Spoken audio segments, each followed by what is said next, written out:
It's no secret that the 2022 Yamaha M1s are the slowest bikes in the MotoGP paddock in terms of top speed.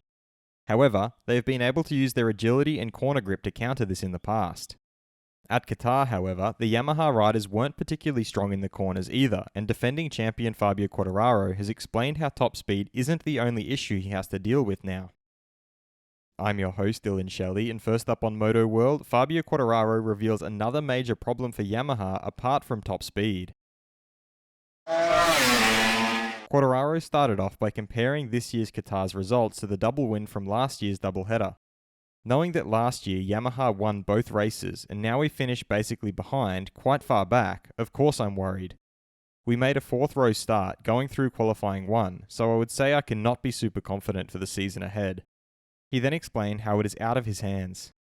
But as I always say, I'm not an engineer. My job is to be 100% prepared and focused for every race, and I give my 100% in every condition, whether I'm fighting for victory, P5, P9, P15. He then revealed the major issue he faced in Qatar. I made a great start, and then from the second lap we already had tyre pressure that goes super high. Basically, it's a bit strange that it was already so high from the second lap, and then we just dropped down the field. He signed off by elaborating how it was a disaster. The team calculate, let's say, that when you're in the slipstream the tyres will go up from these numbers, but from the second lap we were already much higher than expected. I was still not really in the slipstream. I think I was close to 1 second behind, but my front tyre was a disaster.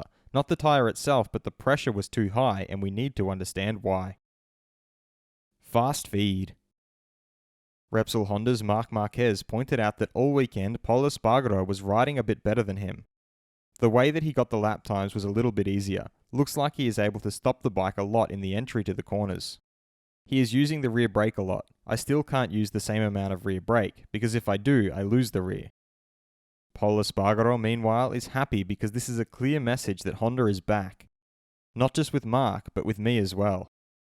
For Suzuki's Joan Mir, it was honestly a disappointing race. He was expecting more.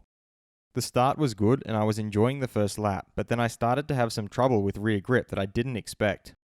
Normally we are good in this area, and it is where I take a lot of care, but it was like this.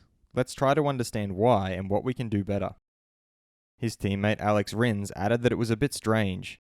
I suffered a little bit in the first part of the race when it came to overtaking the other riders. Then, when I was alone on the track, I pushed a lot, but I didn't feel very good in the corners, so instead of ending in the gravel, I wanted to bring the bike home. Monster Energy Yamaha's Franco Morbidelli revealed that he had a really poor start. He wasn't cunning enough to make the right moves in the first laps.